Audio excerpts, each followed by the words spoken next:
지난번에 저희가 드래그 폴라 이야기하면서 스탑했는데 설명하도록 하겠습니다. 드래그 폴라는 말 그대로 항력 개수하고 양력 개수를 한 도표에 그런 것이죠. 퍼포먼스 언덜리시스 할 때 아주 중요합니다.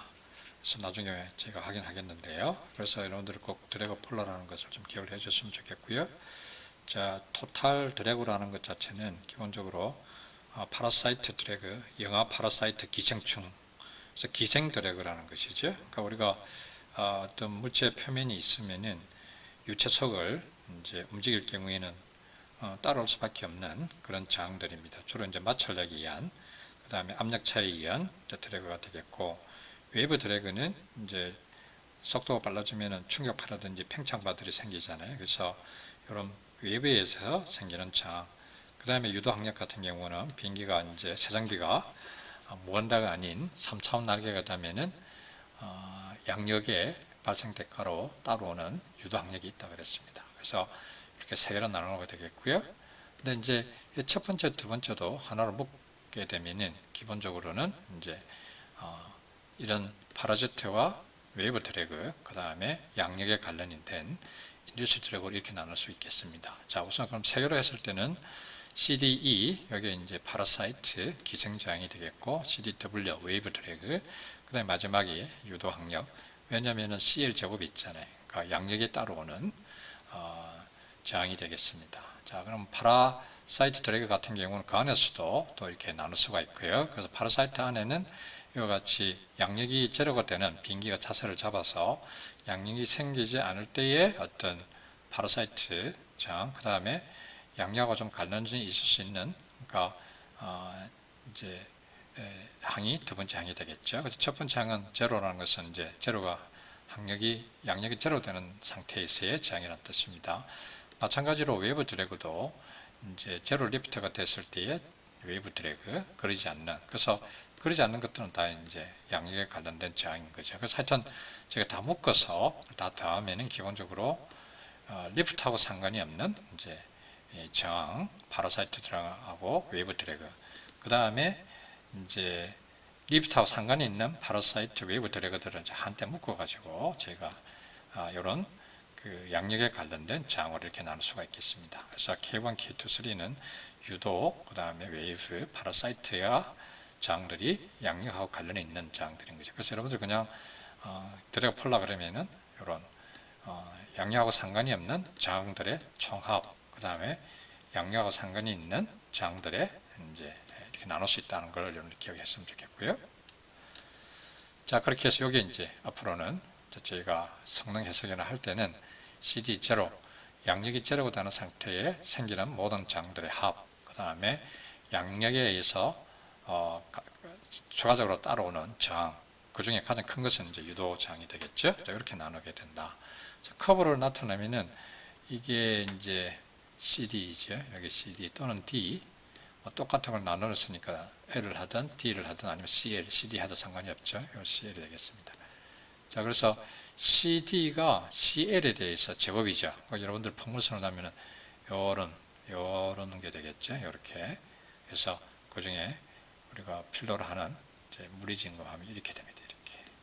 자, 이게 우리가 공학 문제에서 드물게 보는 어떤 이 CD라고 하는 우리가 어떤 값이 어떤 변수에 대해서 X제곱으로 보통은 선행이에요. 보통 이렇게 직선입니다. 즉 다시 말해서 CL이 증가하면 CD도 증가하다. 이렇게 돼 있지. 어떤 CL 제곱, 이게 아주 이제 독특한 거죠. 자, 그렇게 여러분들이 참고적으로 되겠고, 그럼 이걸 뭐라 그러냐면은 이제 드래그 폴라라 그런 거죠. 점 하나하나는 뭘 나타내냐면 반응각을 나타냅니다. 이 알파. 그래서 그 다음에 어떤 지점 특정 반응각에서 CL하고 CD점이 이렇게 되면은 그거를 이렇게 원점하고 딱 그었을 때 그게 여기 세타가 되겠고요. 그런 매체가 된다는 걸 쉽게 알 수 있겠습니다.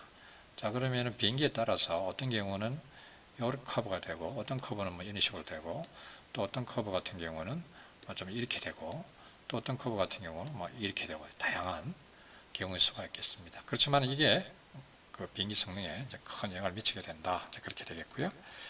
자, 그 다음 밑에 있는 것 같은 경우는 그림을 뭘 나타내냐면은 요게 이제 하나는 이제 저기 폴라, 드래그 폴라죠. 이건 드래그 폴라입니다.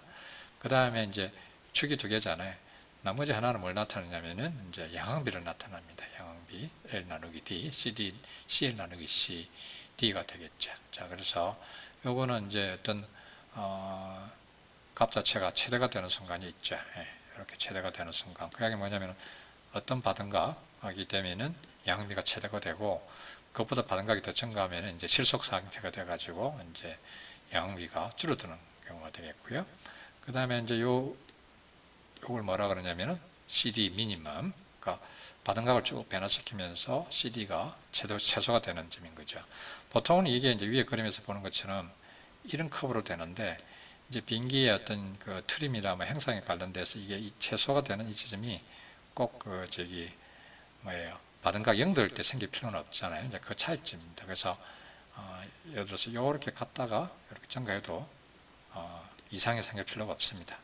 이제 보통은 이제 이렇게 될 텐데 요 같은 경우는 지금 요렇게 좀 됐죠. 예, 이렇게 좀 줄어들었다가 이렇게 된 것은 받은 값이 0이 아닌 한번 1도나 2도에서 이제 그 항력이 최소가 돼서 그런 겁니다. 자, 그렇게 얘기해 주시고 마지막 그림을 뭘 나타내냐면은 차이가 있죠. CD하고 CL인데 차이가 있는 건 뭐냐면 마수에 따라서. 그래서 마수가 작은, 보통 이야기할 때는 마수 뭐 0.2, 0.3인 경우죠. 그때 이렇게 되는데 마수가 점점 증가하면은 이렇게 바뀝니다.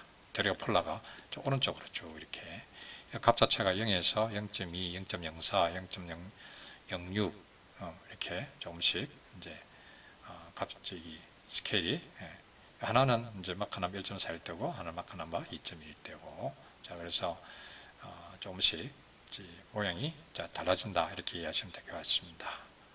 자, 그래서 여기서 보면은 마카남바 0.8일 때 이랬는데 마카남바 0.95 되면은 이제 항력 계수가 더 증가했네 이렇게 와서 거기서부터 이렇게 이런 식으로 된다는 뜻입니다. 그 다음에 1.2 같은 경우는 마찬가지고, 이게 항력이나 양력을 이야기하는 게 아니고 개수를 이야기하고 있습니다. 자, 다음 그림은 간단하게 이제 우리가 성능 해설을 하려고 그러면은 엔진에 대해서 좀 알아야 되는데 그걸 간단하게 요약하고 있습니다. 그래서 제트 엔진 같은 경우에는 공기를 빨아들여서 압축해서 이제 연료와 섞어서 연소한 다음에 이제 빠른 고압의 기체를 뿜어내서, 그래서 어떤 부분은 추력에 이제 기여를 하게 되고 어떤 경우는 추력의 역방향입니다. 근데 총합이 이제 역방향보다 이제 이렇게 추력 방향이 커서 이제 어떤 추력이 생긴다는 뜻이고요. 그래서 컴프레셔, 디퓨저, 컨버션 챔버, 터바인, 이제 노즐 이렇게 이루어져 있고, 그 다음에 이와 같이 어떤 공기 자체가 다 이제 이렇게 압축기를 지나서 컨버션 챔버로 들어가는 엔진이 있을 수 있고, 어떤 경우에는 그 일부분만 이렇게 해서 버너로 들어가고 일부분은 그냥 지나가 버리죠. 이게 이제 바이패스. 그래서 연료 소모율이 좋게 하고 싶으면은 이런 바이패스를 좀 주는 게 좋죠. 왜냐면은 추력이라고 하는 것 자체는 m닷, 그 유량 곱하기 속도이기 때문에, 이제 배출 속도이기 때문에 이렇게 가서 하는 것들도 유량에 해당하고 또 속도를 갖고 이렇게 하잖아요. 그래서 추력에도 어느 정도 기여를 하기 때문에 이런 바이패스를 하게 되면은 연료 소모율이 이제 줄어들고 또 소음이라든지 여러 가지 이런 것들이 줄어드는 좀 친환경적인 그런 특성을 보여줍니다. 그래서 이제 터보 이제 팬 엔진이 이제 그렇게 해서 나와 있고, 그 다음에 요 같은 경우는 터보 샤프트 엔진이라서 이제 프로펠러를 이렇게 지금 프로펠러가 이렇게 되어 있죠. 그래서 기본적으로는 이제 여기에서 나온 이 가스하고 공기하고 이 가스가 이렇게 분출되면서 추력을 얻는다기보다는, 물론 그것도 이렇게 좀 이렇게 나오긴 하지만 그것보다는 여기 터바인이 요 연소가 된 가스가 지나면서 돌리면은 그 회전 축 동력, 요거 저 더 놓고 있는 거, 여기에다가 프로펠러를 연결시켜서 이제 요 프로펠러가 공기를 이렇게 빨아들여서 이렇게는 이제를 통해서 추진을 얻는 방법이 다르죠. 그게 이제 터보 프롭이 되겠습니다. 터보 프롭. 그래서 효율은 이제 밑으로 올수록 좋고 그렇지만 최대 속도라든지 이제 힘을 생산하는 측면에서는 위로 가면 갈수록 더 파워풀한, 그래서 터보젯 또는 로우 바이패스 터보팬 엔진이 이제 위쪽이 되는 것이고, 그래서 마크 넘버 거의 한 3 정도까지 비행을 할 수 있는 반면에 하이 바이패스 터보팬 엔진 같은 경우는 이제 음속을 넘지 잘 못하는 이 안에서 주로 비행을 하고 대신 이제 효율은 좋아지고 터보프로 같은 경우는 마크넘 0.6 이상 안 되고 또 그렇지만 효율은 좋죠. 이렇게 됩니다. 그 다음에 이제 왕복동 내연기관이 되겠다. 그래서 간단하게 우리가 성능 분석할 때 정도 필요한 엔진에 대해서 좀 알아봤고요. 자, 그래서 여기서 보면은 엔진이라는 것 자체는 이미 이제 그런 종류들이 있고, 그러면 그 엔진들이 속도와 고도에 따라서 이제 파워하고 스페시픽 풀 컨섬션, 비율로 소모율, 이 속도와 고도에 따라서 어떻게 변하는지 정보가 있으면은 우리 성능 해석을 할 수 있는 거고, 그래서 스러스트 같은 경우는 아까 이야기한 대로 m.dot 공기하고 빠르던 공기하고 그다음에 연료가 합해서 시간당 얼마나 배출시키나, 뭐 10kg per second이라든지, 그다음에 이거는 뭐냐면은 배출 속도이죠. 예, 그래서 여기서 V 무한대는 비행기 속도인 거고, 그다음에 그 조종사 입장에서 봤을 때 엔진에서 나오는 배기가스 뒤쪽으로 분출돼야 될 거잖아요. 이제 그게 VJ 같은 경우는 제트 벨로시티가 되겠습니다. 그의 차이에서 양수인 경우에 이제 스러스트가 되겠죠. 그래서 기본적으로 배출 속도가 비행기 기준으로 해서 이제 빠르고 m-이 많으면은 더 파워풀한 스러스트 발생 엔진이 되겠습니다.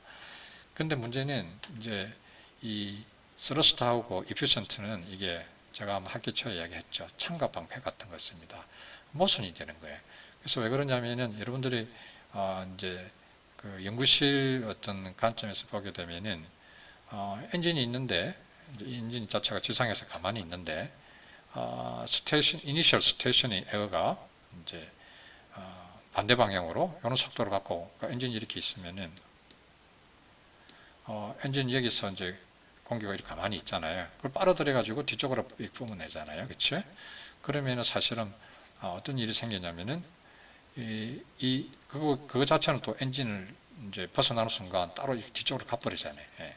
그래서 VJ-V 무한다라는 게 이 속도인데 그 속도는 갖는 그 공기 에너지, 기체 에너지 자체는 뒤로 가버리잖아요. 그게 이제 대기적으로 어떤 면에서는 그 운동 에너지는 이제 이 속도의 제곱이잖아요. 2분의 1 속도의 제곱, 이 움직이는 이 가스가 완전히 이제 웨스트가 되는 것이잖아요. 자, 그래서 그런 이유로 해서 그 효율을 따질 때는 이 VJ-V 무한대가 크면 클수록 웨스트가 되는 게 더 많아지니까 효율이 줄어들고, 근데 스러스트를 키우게 하려고 그러면 VJ-V 무한대가 커져야 되니까 이게 이제 모순적인 상황이 되겠죠. 자, 그래서 제트 엔진이라는 것이 여러분들이 스러스트를 크게 하면은 효율은 떨어질 수밖에 없는 그런 이렇게 모순된 상황이 되기 때문에 여러 종류의 엔진이 있고 본인의 어떤 그 비행기에 맞는 엔진을 선택해야 되는 겁니다. 자, 그래서 아까 프로포션 에피션시 같은 경우는 이렇게 돼 있죠.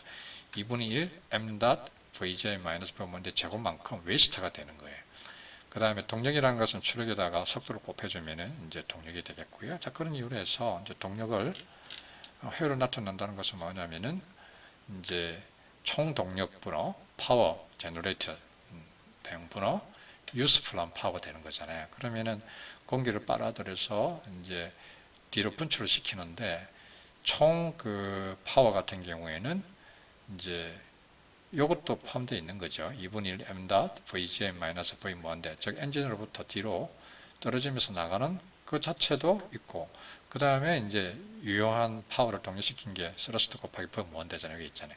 그거 플러스 이렇게 되는 거죠.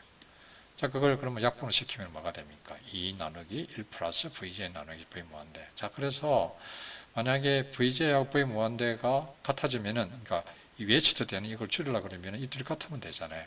그러면은 요게 1이 돼 버리잖아요. VJ-V 무한대 같게 되면은 여기 0이 돼 버리잖아요.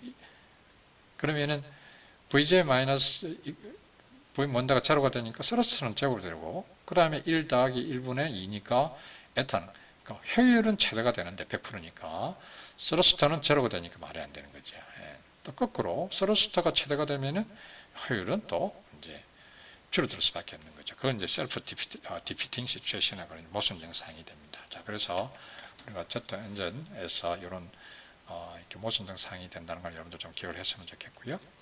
그 다음에 이제 근데 프로펠러 같은 경우도 이제 제트 엔진하고 달리 프로펠러는 이제 프로펠러 그 직경 다이아미터가 크잖아요. 그래서 기본적으로 많은, 그러니까 젯 엔진 단면적이 이렇다 그러면 프로펠러는 이렇게 크잖아요. 그러니까 여기서는 이런 공기고 요즘 모이는 여기 이렇게 넓은, 그래서 기본적으로 프로펠러는 라지 매스를 받아들이지만은, 그렇지만 아까 VJ-V 모인들은 얼마가 안 된다는 뜻이에요. 자, 그래서 제트 엔진은 M.은 좀 적을지 모르지만은 VJ-V 무한대를 크게 해서 어떤 추력을 넣는 거라고 그러면, 프로펠러는 M.은 상당히 큰데 이 값이 되게 작은 거예요. 예. 그래서 프로펠러는 스러스트를 large M. with small 하게 된다. 그렇기 때문에 아까 요 식을 집어넣으면 뭐가 돼요? 효율은 좋아지는 거죠. 그래서 비연료 소모류 같은 경우는 이제 프로펠러 드리븐 추진 기관이 더 좋을 수가 있겠습니다. 그렇지만 이제 스러스트 자체는 그럼 M.하고 이 차이인데, 프로펠러가 윙 돌면은 비행기 속도는 마크 넘버 뭐 이렇게 0.5 이렇게 되더라도 이 돌기 때문에 프로펠러 사이즈에 따라서 팁 속도는 상당히 빠를 수가 있잖아요. 그게 이제 음속이 되면은 충격파라든지 이런 게 생기면 효율이 많이 떨어지기 때문에 프로펠러 팁 자체가 음속을 넘지 않는 그만큼 더 스러스트를 하게 됩니다. 이해가시죠? 젯 엔진 같은 경우는 아까 이야기한 대로 스몰 M. 이게 큰 것이죠. 그렇기 때문에 효율은 떨어진다. 여러분들이 효율도 좋고 스러스트도 큰 걸 여러분들이 발견할 수 있으면 대단한 발견이 됩니다. 자, 그 다음에 왕복동 이형 같은 경우는 프로펠러가 있으면은 프로펠러 동력에 이제 이게 프로펠러, 그러니까 샤프트 파워에 이제 프로펠러 효율이 곱해지는 겁니다. 프로펠러 이피션시. 그 프로펠러 이피션시는 뭐에 함수냐면은 J와 같이 V 무한대 나누기 ND라 그래서 number of propeller diameter advance ratio라 그래서 요거의 함수가 된다. 예. 그래서 이 J의 함수로서 에타가 되고, 이건 1보다는 작겠죠. 예. 근데 만약에 이제 프로펠러를 콘스턴트 스피드를 하게 되면은 베리블 피치를 통해서 콘스턴트 스피드 프로펠러 하게 되면은 기본적으로 이제 좋은 어떤 성능을 발휘하게 되겠죠. 예. 그래서 프로펠러 기술 자체도 여러 발전이 있었습니다. 그래서 간단한 건 아니에요. 여기 이제 콘스턴트 스피드 같은 이런 개념을 이제 보면 그런 발전이 있었다는 걸 알 수가 있겠고, 그 다음에 스페시픽 퓨얼 컨섬션은 아까 잠깐 이야기를 했었습니다. 그래서 단위 기본 뭐죠? 단위 파워, 단위 동력 아웃풋에 대해서 이제 연료가 얼마나 사용되느냐를 뜻합니다. 그렇게 하는 게 스페시픽 퓨얼 컨섬션이 되겠고요. 그래서 젯 엔진 같은 경우는 단위 추력, 그 다음에 왕복동 이런 기관 같은 경우는 단위 동력이 되겠습니다. 자, 그래서 여기 나오죠. 예, 터보젯 같은 경우에는 연료를 사용하는 건데 시간당 스러스트 아웃풋이 되는 겁니다. 그래서 이제 프로펠러 같은 경우는 샤프트 출동력이 나오기 때문에 파워 아웃풋이 되는 거고, 이제 그 젯 엔진 같은 경우는 스러스트에 가는 것이고, 그 다음에 스러스트 같은 경우는 아까 간단하게 하면 M.V 이제 요거죠. 만약에 이제 여기에서 사실은 아까는 이제 요거를 좀 무시할 때 그렇습니다. 여기 없으면은 M.A 마이너스 가로 열고 VJ 마이너스 V 뭔데, 이게 이제 스러스트인데, 정확하게 하자면은 연료에 이제 유량하고, 그 다음에 이제 그 엔진 노즐 출구에서 압력하고, 그 다음에 배경 압력 차이에 의해서도, 근데 이런 것들은 값이 크지 않으니까 이게 나중에 근사로 시키면은 M. 곱하기 VJ 마이너스 V 무한대가 되겠죠. 이렇게 근사가 되지만 정확하게 이렇게 됩니다. 자, 이렇게 여러분들이 이해를 해줬으면 좋겠고요. 자, 다음 페이지로 넘어가 볼까요? 자, 그래서 여기 이제 비행기 성능에는 여러 종류들이 있습니다. 그래서 하면은 왕복동 기관, 터보젯 엔진, 터보팬 엔진 경우에 파워, 그 다음에 스페시픽 퓨얼 컨섬션, 그리고 파워나 스페시픽 퓨얼 컨섬션들이 그 고도에 따라서 이제 베리에이션이 생길 수가 있고, 또한 그 속도에 따라서도 베리에이션이 생길 수가 있죠. 그런 관계식들을 이제 쭉 정리했고요. 터보젯 엔진 같은 경우에 마찬가지로 비행 속도를 곱한 파워에 대해서 벨로시티 베리에이션 같은 경우는 이런 관계식들을 이제 활용하게 되고, 성능 해석할 때 자, 이렇게 한다는 뜻입니다. 맨 마지막은 터보 프롭 엔진인 경우에 되겠고요. 그래서 엔진의 종류에 따라서 성능을 해석할 때 동력과 이제 비연료 소모율에 대해서 속도와 고도에 대한 변화를 이런 식으로 감안한다는 뜻입니다. 자, 그럼 4장을 넘어와서 이제 어떤 비행체의 공력, 그 다음에 퍼포먼스에 대해서 잠깐 정리를 해볼까요? 자, 그래서 공기각적인 힘이라고 하는 또는 모멘트라고 하는 것은 우리가 이제 정상 상태 비행, 시메트릭 비행인 경우로 생각했을 때, 물체에 대해서 생각했을 때, 그 비클의 쉐입, 그 다음에 특성 길이, 그 다음에 비행하는 고도의 그 밀도, 그 다음에 이제 속도, 그 다음에 온도의 함수인 이제 음속, 그 다음에 또 공기인 경우에는 이제 온도의 함수인 점성계수, 그 다음에 바등각이 되겠고요. 그 다음에 아까 이미 우리가 드래그 폴라에 대해서는 이제 양력에 관계되는 항하고 그러지 않는 항 이렇게 나누어 한다 그랬고요. 드래그 같은 경우, 리프트 같은 경우는 기본적으로 바등각에 따라서 양력이 제로가 되는 바등각 대비해서 그 정의된 바등각에 대해서 어떤 상수 K1이 되는 것이고, 모멘트 같은 경우에는 어떤 그 양력이 제로가 되는 그런 바등각이더라도 어떤 모멘트가 피칭 모멘트가 살아남을 수가 있기 때문에 그 항 플러스 그 양력이 제로되는 바등각 곱하기 이제 비례상수가 되겠습니다. 자, 그 다음에 양력이나 항력 같은 경우는 이제 동압 곱하기 이제 면적을 하게 되면은 항력계수, 양력계수로부터 항력과 양력을 계산할 수가 있고요. 모멘트 같은 경우는 이제 민 에어로다이내믹 코드를 곱해주면은 이제 모멘트를 계산할 수가 있겠습니다. 그다음 무차함상수는 이미 이야기했죠. 마수, 그 다음에 레인지 넘버수, 바등각, 그 다음 기하학적 행상에 따라서 공력, 힘과 모멘트가 달라집니다. 자, 그 다음에 이제 퍼튜비즈 롱기튜드널 운동 방정식이라는 것은 비행기가 이제 전진, 이제 종적 운동을 할 때 이제 X 방향의 힘의 평행 방정식은 스러스트, 그 다음에 항력은 이제 음수가 되겠고, 그 다음에 바등각의 이제 코사인이 되겠죠. 그래서 바등각 0도면 1이 되겠고, 그 다음에 플러스 양력 곱하기 사인 알파가 되겠죠. 그 다음에 수직 방향, 즉 중력 방향으로 할 경우에는 이제 스러스트는 없고 항력하고 리프트에 이제 이렇게 표현될 것입니다. 그러면 F는 이퀄 MA니까 여기에 이제 F이고요. MA에 해당하는 부분이 이쪽이 되겠습니다. 여기 되겠죠. 여러분들 김지수 교수님이 강의한 데서 많이 배우셨으니까 그것보다 단순한 식이죠. 여러분들 이해할 수 있을 거고요. 여기에서 이제 아까하고 차이점은 중력에 관한 다음에 항이 들어갔고, MA니까 이게 이제 가속도의 시간에 대한 함수이고, 그 다음에 속도의 시간에 대한 미분이 가속도 항이기도 하고, 그 다음에 어떤 PQI라 그래서 어떤 모멘트, 제가 앵글러 레이트, 각속도라 그러죠. 거기 이제 per second이 들어있고, 그 다음 속도 하게 되면은 이것도 이제 가속도 항이 돼서 이제 속도의 시간에 대한 변화와 유사하게 항들이 추가가 있게 하게 됩니다.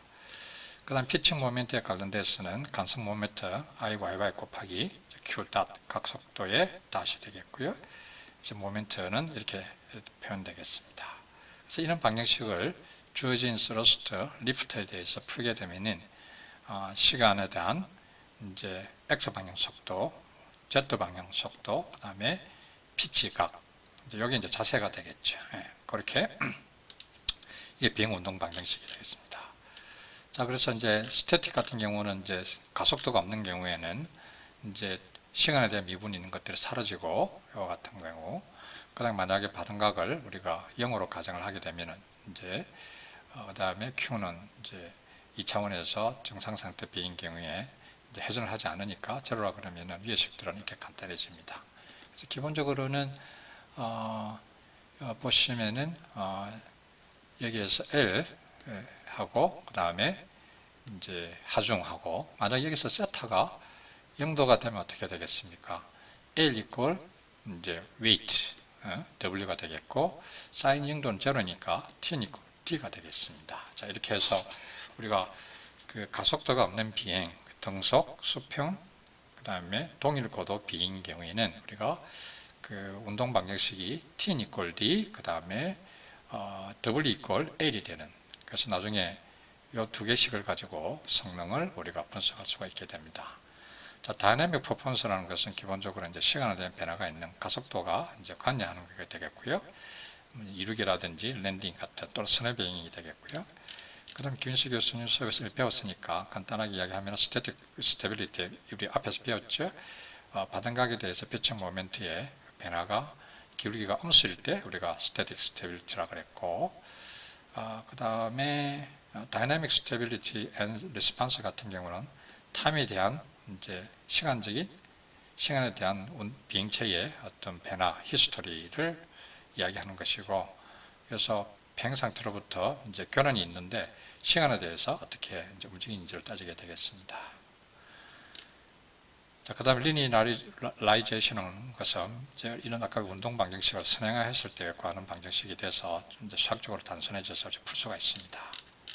자, 그 정도로 하고, 자, 그래서 아까 제가 t equal d, 그 다음에 l equal to L라 그랬어요. 자, 그러면은 뭔 뜻이냐면은 양력 등속 수평 비행이니까 이제 고도를 바꾸지 않으면은 이제 양력하고 그 다음에 하중이 같아야 되겠죠. 그 다음에 등속이니까 작용하는 힘이 이제 같아야 될 것입니다. 그게 이제 여기 나와 있는 두 개의 식이 되겠고, 그 다음에 각각의 L 같은 경우는 CL 곱하기 동합이라는 것은 2분의 1 로브의 제곱, 해당 코드의 밀도 곱하기 속도의 제곱이 되겠고, S는 이제 비행기 날개 면적이 되겠고요. 유사하게 드래그, 그 다음에 드래그 폴라 같은 경우는 이와 같이 이제 양력에 관계되는 항, 그렇지 않은 항이 두 개로 되겠습니다.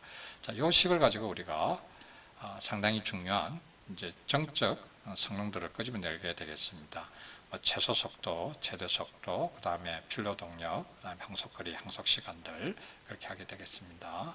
그래서 우리가 L 안에 뭐가 있냐면은 CL 곱하기 2분의 1 로 V 제곱 면적 S가 있잖아요. 그 안에 뭐가 있습니까?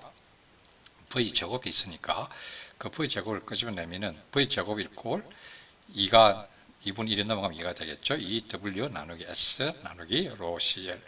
이게 이제 크루징 스피드가 되겠습니다. 등속 수평 비행을 했을 때 순항 속도가 되겠고요. 그래서 W 나누기 S, 비행기 날개 면적 대비해서 하중이 무게가 얼마나 됐냐가 속도, 순항 속도를 결정하게 되겠고요. 그 다음에 요 식에서 만약에 우리가 비행기 행상에 따라서 정해지는 것 중에 하나가 CL이죠. CL이 맥스가 되도록 우리가 이제 주어진 요 W 나누기 S, 그 다음에 주어진 고도에서 속도, 등속 속도, 크루징 속도로는 기본적으로 양력 계수에 의해서 정해집니다. 그래서 양력 계수가 만약에 맥시멈이 되면은 이제 이게 속도가 최소가 돼서 요거는 이제 뭐 착륙할 때 속도가 되겠죠. 그러니까 활주 거리를 줄이기 위해서 최소 속도이고, 그때가 이제 양력 계수를 최대한 하기 위해서 이제 스톨에 가까운 이제 비행 자세가 되겠습니다. 그래서 이게 이제 최소 속도고, 이제 그것보다 더 이제 바람각을 증가해서 실속을 지나가면은 더 이상 CLmax가 증가하지 않아요. 그래서 그거 같은 경우는 기본적으로 이제 등속을 유지 못하고 고도도 유지하지 못하게 되겠습니다. 자, 첫 번째 식을 통해서 그걸 알 수가 있었고, 두 번째로 T equal D에 대해서 유사하게 하게 되면은 이번에는 이제 W 자리에 있는데 T가 들어갔죠. 그래서 이거 같은 경우는 엔진이라는 것은 우리가 그 엔진 스로틀 세팅을 조절함으로써 값을 크게 할 수도 있잖아요. 그래서 가장 크게 자동차로 치면 엑셀레이터를 가장 밟았을 때, 그리고 공기의 각 저항을 가장 작게 했을 때 최대 속도가 되겠습니다. 그 다음에 한 가지는 이제 필요, 추력, 비행기의 등속, 등고도 이제 수평 비행을 유지하기 위해서 T equal D인데, 그럼 T라는 것 자체를 이제 D니까 D가 뭐가 되겠습니까? 아까 드래그 폴라가 여기 있었죠. 요 식이 있었잖아요. 요 식을 우리가 다시 그 정의를 잘 기억하면은 이제 그 개수로부터 값을 구하면은 CDP 곱하기 2분의 1로 S V 제곱이 되겠죠. 그 다음에 두 번째 항은 이와 같이 나오고, 그래서 중요한 것은 앞에 식은 우리가 예상했던 대로 항력이 그 속도가 증가하면은 이제 이렇게 증가하는 거였어요. 그런데 이 유도 항력은 거꾸로였죠. 이 속도가 증가하면 줄어들고 저속에서 이제 큰 거였어요. 그래서 1 나누기 V 제곱입니다. 그러면은 이걸 더 더하면은 이제 실제 항력은 이렇게 되겠죠. 이렇게 될 것입니다. 그래서 이 최소가 되는 지점은 어떤 경우냐면 만나는 지점이죠. 즉 앞에 있는 이 항하고 두 번째 있는, 그래서 파라사이트 드래그하고 유도 항력 개수가 이제 같아질 경우에 드래그가 가장 적어지는 것이죠. 그래서 필요, 출력이 최소가 되는 거가 되겠죠. 자, 그 이야기입니다. 그래서 그 같은 경우 우리 그림을 가서 해봤을 때는 앞에 항하고 뒤에 항 같아야 되는 거고, 근데 그거를 조금 다른 식으로 또 한번 볼까요? 그러면 t 이퀄 t인데, 요게 식은 뭐냐면 원래 이제 t니까 t가 있고, 그 다음에 우리가 w를 곱해주고 w를 나눠줘도 상관이 없죠. 왜냐하면 첫 번째 식은 L 이퀄 w니까. 그러고 난 다음 여기에다가 2분의 1 로브 v 제곱 s, 여기에다가 2분의 1 로브 v 제곱 s를 나누게 되면은 이거는 cd w 나누기 CL이 되잖아요. 그게 이거잖아요. 여기 되고 여기 돼서, 그래서 두 번째 식이 첫 번째 식을 결합을 시키면은 이렇게 된다고 할 수가 있고, 그렇게 되면은 우리가 밑에 있는 항공기 행상에 관련돼서 공략적으로 양항비가, 여러분들 여기 있는 양항비가 최대가 되면은 이제 뭐가 되겠습니까? 필로 출력이 최소가 되는 것이죠. 또는 이렇게 해서 알 수가 이런 관계식이 있고, 또 한 가지는 그 앞에 식에서 요 TR이라는 것이 어찌됐거나 속도의 함수잖아요. 함수잖아요. 그럼 여러분들이 이 함수가 최대 초소가 극도 극소가 되는 것은 이런 경우죠. 이렇게 되는 거죠. 둘 다 뭡니까? 미분하면은 V에 대해서 미분하면 제로가 돼야 되잖아요. 자, 그런 이유로 해서 TR을 V에 대해서 편미분해서 0을 놓으면은 그걸 제로 놓으면 그게 이제 TR이 최소가 되는 극소가 됩니다. 자, 그 경우는 어떤 경우냐면 아까 이야기한 대로 양음비가 최대가 되고 그 값 자체가 앞에 항하고 두 번째 항이 같아지는 그런 경우가 되겠고요.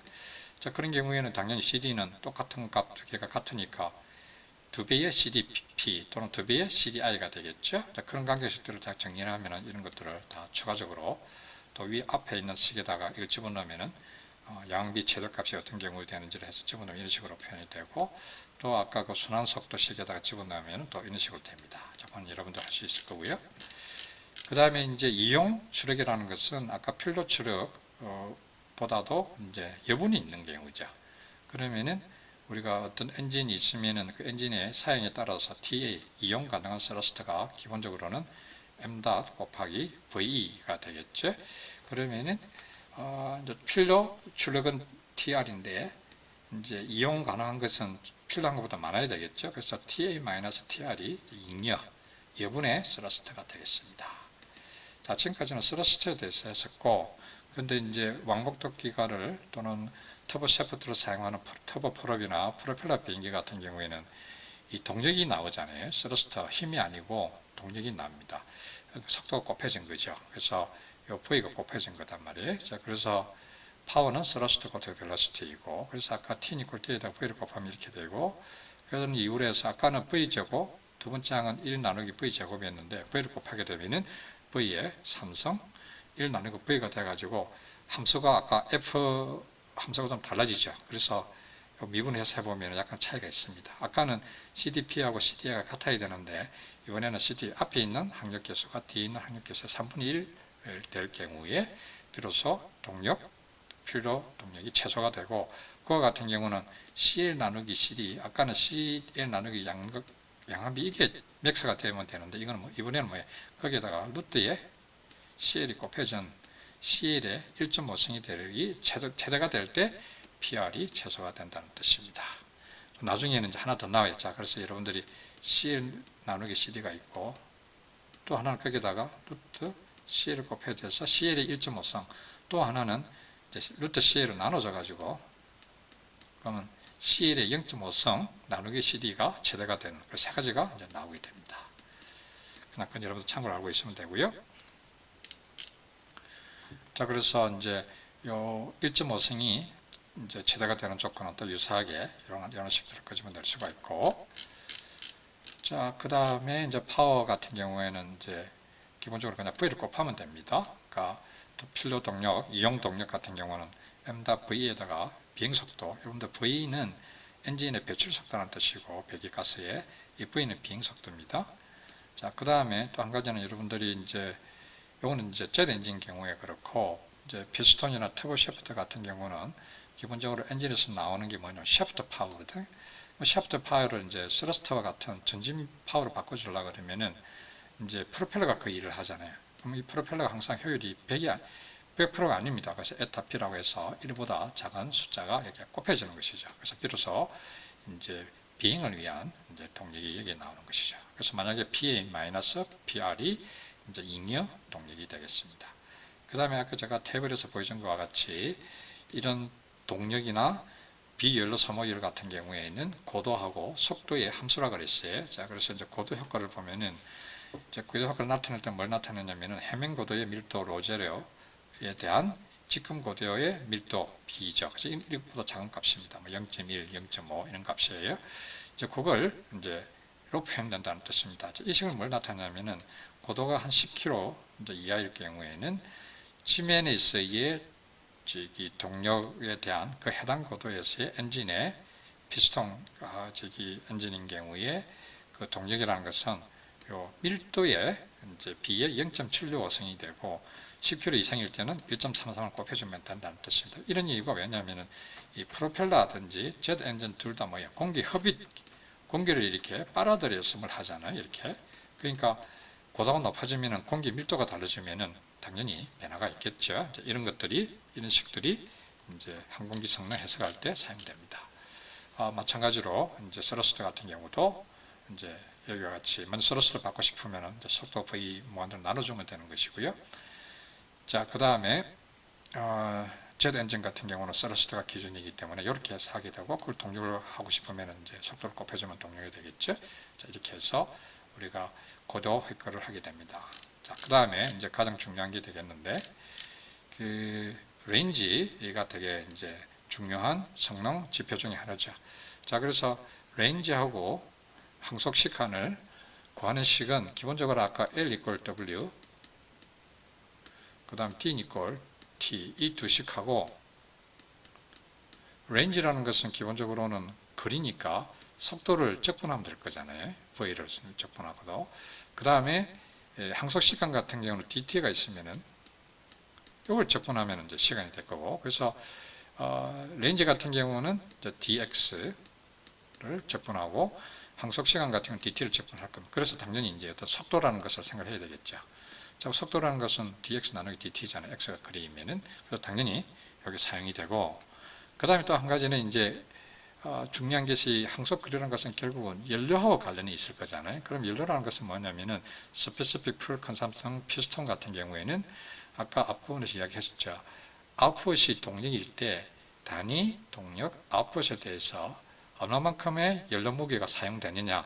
그럼 그거는 뭐예요? WF라는 것은 퓨얼 무게 웨이시거든요. 시간에 대해서. 이게 뭐하고 같습니까? SFC P 곱하기 PB. 그래서 사실은 SFC라고 하는 정의는 정의에 우리가 정의를 하는 겁니다. 엔진에 따라서 정해지는 거고, 마이너스 PB분의 단위 뭐분의 뭐라 그랬으니까 dWF 나누기 dt, 이게 SFC의 정의예요. 우리가 정의를 한 겁니다. 자, 그러면은 그걸 이제 넘기면은 이와 같이 dWF 나누기 dt 이렇게 되고, 근데 가만히 여러분들 비행기가 있으면은 비행기가 이만큼 있고 그 안에 일부분이 연료의 무게잖아요. 근데 비행기가 운항을 하면서 A 지점에서 B 지점을 갈 때 성격 보고 뛰어내리라고 하지 않는 이상은 변하는 것은 뭡니까? 연료의 무게만 변하잖아요. 그러니까 DW, 비행기 전체의 무게의 변화도 연료 무게 변화와 같을 거잖아요. 비율 자체가. 그렇게 됩니다. 그 다음에 제된 같은 경우는 이제는 이게 동력이 아니고 스러스터 G가 되는 거예요. 그래서 하첨사 J가 있고. 자, 그러면은 요 식으로부터 첫 번째 정의로부터 뭐가 나옵니까? dx는 v dt. 그 다음에 요 식으로부터 dt를 끄집어내는 거예요. dt를 끄집어내면 요 식에서까지 요 식하고 요 식인 거거든. 그럼 dt를 끄집어내면 dw가 있고 뭐가 있겠죠. 여기에 그래서 이 dw가 나온 겁니다.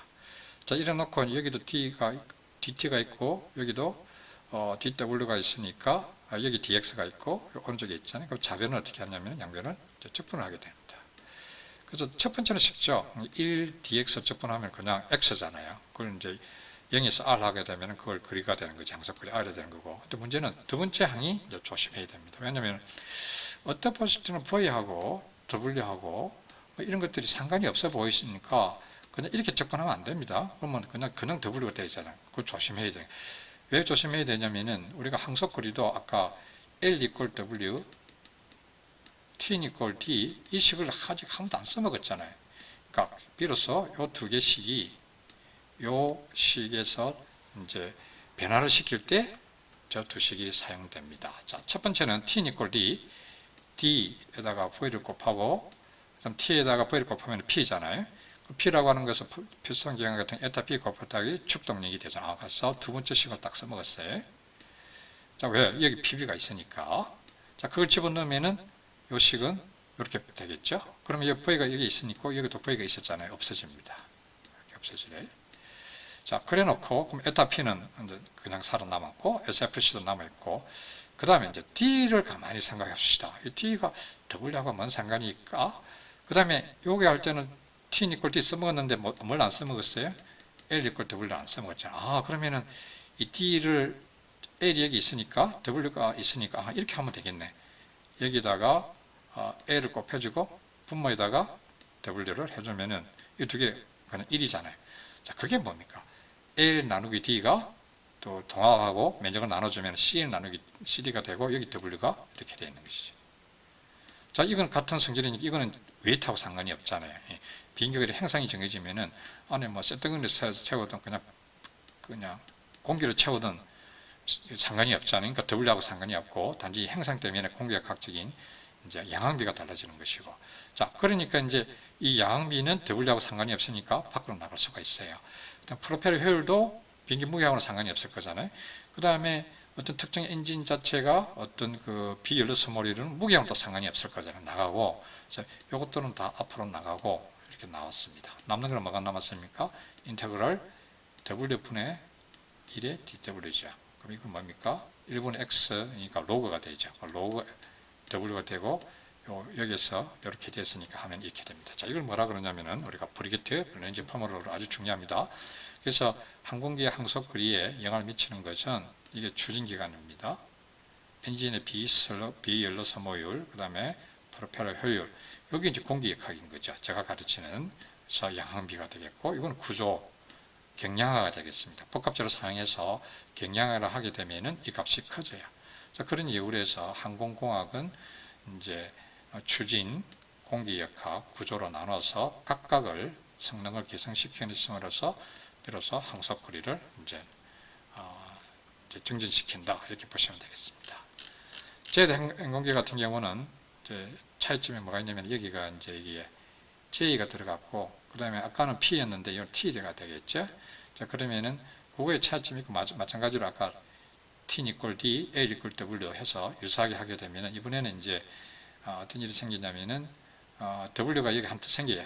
여기 루트에 W가 생깁니다. 여기 W가 있으니까 1 나누기 스퀘어 루트가 적분이 되면 이렇게 적분이 되는 것이죠. 자, 그래서 그렇지만 유사하죠. 아까하고 똑같이 이것도 구조. 요거는 이제 양력 계수하고 항력 스퀘어 루트. 그 다음에 이게 이제 엔진.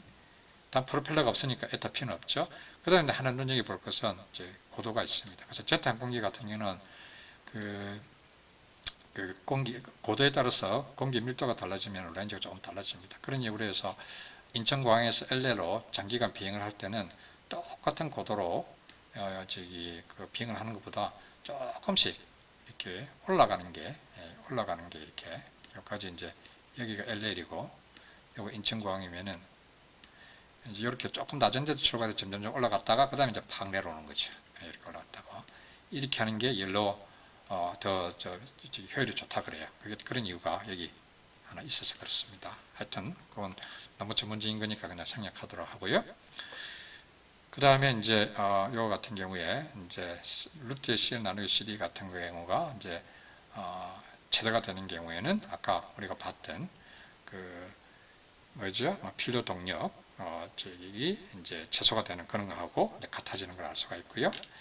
자, 그 다음에 항속 시간 같은 경우는 이번에는 아까와 좀 달리 DT를 끄집어내는 것이죠. 그럼 아까 SFC 정의로부터 DT를 끄집어내고 그 다음에 이제 여기서 바로 적분을 해버리는 거죠. 그래서 적분을 하게 되면 어떻게 됩니까? E가 나오고 이걸 적분하게 되는 것이에요. 그럼 마찬가지로 이제 W를 바꾸면은 이제 아까처럼 이렇게 되고 차이가 있는 것은 여기 이제 V가 아직 살아남아서 조금 더 좀 달라져서 마지막에는 하여튼 W의 3분의 2성, 1.5성이 돼서 적분하면 이렇게 됩니다. 자, 그래서 이게 이제 제트 항공기가 아닌 프로펠러 비행기 항속 시간이 되겠고요. 그래서 이게 추진 기간, 이게 저기 그 양항비에 관련된 거, 여기 이제 대기의 밀도, 이게 구조적인 게 되겠습니다. 그다음 제트 항공기 같은 경우에는 또 유사하게 디테일에서 해보면은 식이 어떻게 나오냐면 이렇게 나옵니다. 자, 여러분들 보시면은 이게 아까 에타 P가 있으면은 이거는 뭐하고 똑같냐면은 프로펠러 비행기의 항속 거리하고 똑같아요. 그래서 마치 엇갈립니다. 그래서 프로펠러 비행기의 항속 거리하고 제트 항공기의 항속 시간하고 모양이 비슷하고, 프로펠러 비행기의 제트 항공기의 항속 거리하고 그 다음에 프로펠러 비행기의 항속 시간하고 비슷합니다. 하여튼 이렇게 해서 우리가 이런 항속 시간들을 구했고요. 그 다음에 맥시멈 스피드나 이런 것들을 좀 더 수학적으로 아까 요거 V제곱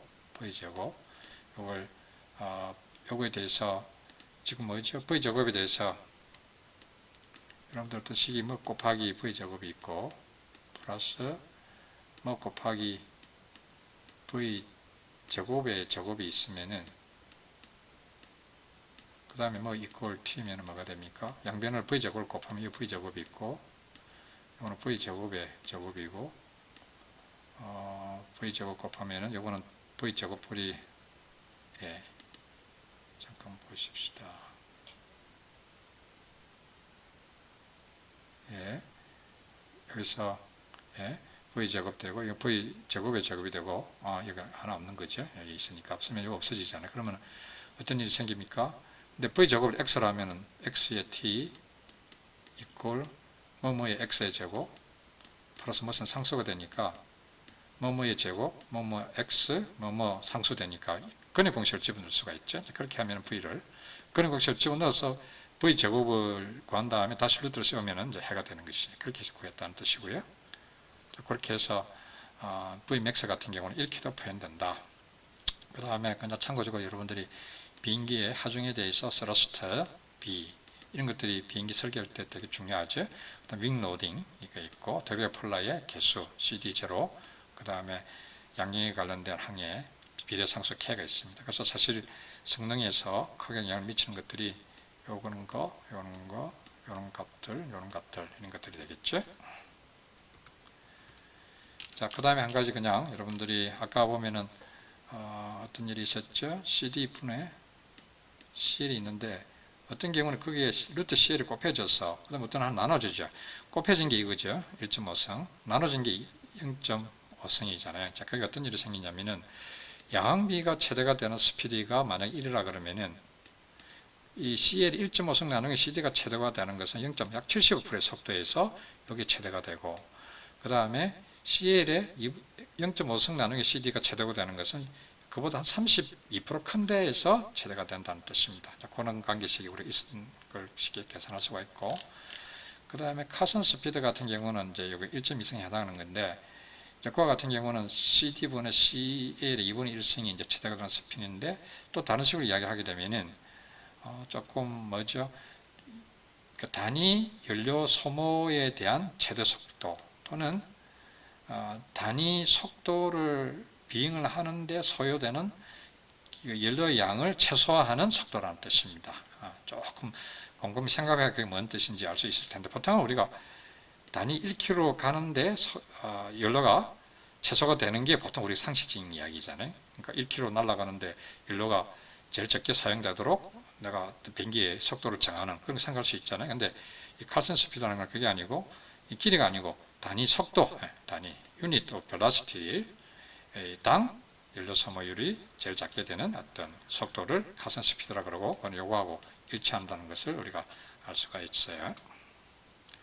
자, 그래서 다음 그림들은 그냥 여러분들 참고하시면 되고요. 그래서 이와 같이 속도에 따라서 이제 이게 유도항력에 관련된 커브이고 이게 파라사테이잖아요. 그럼 그게 만나는 지점에서 D가 최소가 되고 그때 이제 필로 출력이 이제 최소가 되는 것이죠. 거기에다가 속도를 곱하면은 이제 동력이 되는 거고요. 그게 이제 이거는 파워가 되겠고요. 네, 이건 Z 같은 경우에는 그 T에다가 동력을 곱하면, 그래서 이제 이 커브들이 이제 V3성, 하나는 V3성이고 하나는 1 나누기 V 이렇게 되는 것이죠. 그 위에서는 V제곱 1 나누기 V였고, 그런 것 때문에 이제 커브의 모양이 조금 달라집니다. 그거 빼고는 똑같아요. 그 다음에 이걸 뭘 뜻하냐면, 아까 얘기했죠. 이제 양비가 최대가 되는 점이 100이라 했을 때, 여기 기준으로 하면 1이면은, 아까 CL이 1.5승이 최대가 되는 속도는 요만큼 작다는 뜻이고요. 70몇 프로. 그 다음에 CL이 2분의 1승이 나중에 CD가 최대가 되는 속도는 1.3이었습니다. 근데 그게 아까 그 항속거리, 항속시간 그거를 보면은 그 뭐냐면은 기준이 뭐냐면은 프로펠러 비행기 항속거리를 가장 이제 크게 하는 이제 V 무한대가 여기인 것이죠. 근데 같은 터보 프로펠러도 이번에는 항속거리를 제일 적어하면 이 속도가 아니고 그보다 작은 속도라는 뜻이고요. 그 다음에 1.3이 조금 속도가 빠른 것은 그때 제트 항공기의 항속거리를 제일 좋게 한다는 뜻입니다. 조금씩 다르죠. 예, 그게 지금 다 이렇게 결합되어 있습니다. 그래서 이게 항속시간이냐, 항속거리냐, 아니면은 이게 제트 항공이냐, 아니면은 저기 프로펠러 비행기에 따라서 이게 제일 좋은 속도가 좀 달라집니다. 자, 그 다음에 이제 거의 끝나가는데요. 이거는 뭐냐면은 플라이 엔블롭이라고 그래서 이제 우리가 비행기의 어떤 그 운용 조건 또는 그 범위를 이야기할 때 쓰는데, 여기 같은 경우 이제 속도가 이렇게 있고요. 그 다음에 로딩 팩터라 그래서 하중입니다. 그래서 1G 같으면 그냥 중력만큼의 힘을 느끼는 것이고, 막 기동을 해서 이렇게 다이나믹 기동을 하게 되면 그보다 이제 조종사 느끼는 하중이 커지는 게 이제 이 숫자가 올라가는 거고요. 이거는 이제 위로 되니까 양의 것이고는 음인 것이고요. 그래서 기본적으로 이 비행기, 어떤 비행기가 이제 속도를 더 이상 내지 못하는 것은 여기죠. 구조적으로 뭐 플러트라든지 공탄성이라든지 이런 제한 조건에 의해서 더 이상 속도를 놀지 못하는 거고, 요거는 이제 이거는 스톨. 그러니까 어떤 비행기도 어떤 이상 속도 이하로 날고 싶더라도 V스톨 비행기가 아니면 못 날잖아요. 그게 이제 날개에서 스톨이 일어나게 되긴, 저속이 되면은 그게 이게 되겠습니다. 그렇게 해서 요런 그 다음에 구조적인 뭐 이렇게 포지티브 얼티메트 로드 팩터, 스트라트 데미지의 한계선 이런 식으로 해서 이런 식으로 이제 어떤 비행기에 이게 이제 그 비행기가 실제로 정상적인 상태에서 비행을 할 때 이 안에서 우리가 문제가 없도록 구조적으로라든지 없도록 하게 되는 겁니다. 그건 여러분들 알고 있겠지만 그냥 참고적으로 제가 성능 해석하면서 좀 간단하게 언급을 하는 거고요. 자, 그래서 VN-W니까 여러분들 참고적으로 읽어보기 바랍니다. 그래서 비행기 엔블럽 이야기할 때는 그 다음에 이제 비행기는 지구상에서 중력에 큰 영향을 받기 때문에 이제 고도에 의한 위치 에너지가 되게 중요하잖아요. 그게 이제 포텐셜 에너지 H가 들어갑니다. 그래서 만약에 비행기가 어떤 특정 고도에서 고도를 낮추면 에너지를 잃어버린 것이죠. 물론 그 대가로서 많은 경우 속도를 얻을 수가 있는 거고요. 네. 자, 이게 이제 마크 넘버하고 고도하고, 그래서 이 고도 자체가 에너지에도 관여하기 때문에 그냥 마스 자체가 그냥 모든 에너지를 결정하지는 않는다는 뜻이고요. 그냥 참고를 해보시고요. 자, 그 다음에 이제 비행 테스트, 보통 비행기가 개발하고 나면 이제 비행 시험을 통해서 비행기가 원하는 성능이 나오게 하고 또 문제가 없도록 여러 가지를 해야 되는데, 그런 어떤 스케줄에 대해서 간단히 정리를 했고요. 근데 처음에는 비행기가 위치라든지 자세라든지 이런 걸 해야 되니까 대기 정보 시스템, 피토스태틱, 속도라든지 바등각 이런 것들을 캘리브레이션 해야 되겠죠. 그러니까 비행기의 첫 어떤 눈과 귀를 이제 원점을 맞추는 행위를 해야 되겠죠. 그게 처음에 하는 거고, 그렇게 되고 나면 이제 이런 소스로 당연히 이륙, 그다음에 하강, 턴 이런 퍼포먼스 스탠스를 하고, 그다음 크루즈, 그다음에 착륙, 그다음에 이륙, 그다음에 이제 스테빌리티 테스트, 그다음 기동성 테스트, 그다음에 저운동뿐만 아니라 행운동, 그다음에 다이나믹 테스트, 그다음에 어느 정도 다 비행체에 대한 이런 비행성 자체가 되고 나면 마지막으로 거의 이제 플러트, 이제 공기 역학가 힘하고 구조 탄성하고 그다음에 이너시아가 세 개가 이제 공전이 일어나면 이제 큰 힘이 아님에도 불구하고 이제 파괴 구조가 일어나기 때문에 공탄성 테스트, 이게 아까 비행 속도에 이제 최고를 정한다 그랬잖아요. 그 다음에 이제 실속 이런 것들을 비행시험을 이제 덜 위험한 것에 대해서 더 위험한 것으로 이제 넘어가게 되겠죠. 자, 이렇게 해서 제가 이번 학기 공기역학 이제 공예에 대해서 한 강의를 마치도록 하고요. 저기 6월 둘째 주 이제 제가 대면 강연을 할 때는 지금까지 강의했던 것들을 다시 한번 점검하고 1시간 정도 점검하고 그 다음에 홈워크 제가 첫 번째 홈워크를 내줬고요. 두 번째 홈워크는 오늘 이제 오늘 강의를 마쳤으니까 프로블럼 2 하나만 더만 낼 겁니다. 3는 안 하셔도 되고요. 2를 이제 하셔서 6월 둘째 주 대면 강의할 때 이제 제출하면 되겠고요. 바로 그날 간단하게 시험을 보도록 하겠습니다. 시험은 별게 아니고 주로 가로쳐 넣기. 예를 들자면 한번 보여줄까요? 예를 들자면은 어떤 게 있을까요? 그래서 아주 중요한 사항이 있으면은 제가 예를 들어서 어떤 문장이 있으면은 예를 들어서 에어로다이내믹 센터 예를 들어서 여기에다가 에어로다이내믹 센터 이런 말을 적어 놓고 이게 뭐냐 그러면 여러분들이 공력 중심이다 이런 이야기를 해줄 수 있어야 되고요. 가로쳐 넣기 그 다음에 간단하게 설명하는 거 이제 그런 것들이 이제 제 기말고사 이제 한 번만 보는 시험이긴 한데 제가 지금까지 쭉 배웠던 데 전부 다 처음부터 끝까지 전 범위에서 간단한 이런 제가 강조했던 내용 또 그리고 이 과목에서 중요한 공력 관련된 어떤 내용들 중에서 이제 중요한 내용들을 여러분들이 그냥 가로 써놓고 그 다음에 간단하게 설명하는 그런 문제를 한 10문제, 20문제 정도 푼다고 생각하면 되겠습니다. 시간은 한 1시간 미만으로. 그래서 드래그 폴라가 뭐냐 뭐 이런 것도 물어볼 수도 있고요. 예를 들어서 제가 낙하, 사사 이러면은 이 숫자들이 뭘 의미하느냐 이런 것들을 여러분들이 답하시면 되겠습니다. 자, 그럼 대면 평가할 때, 강의할 때 뵙도록 하겠습니다. 감사합니다.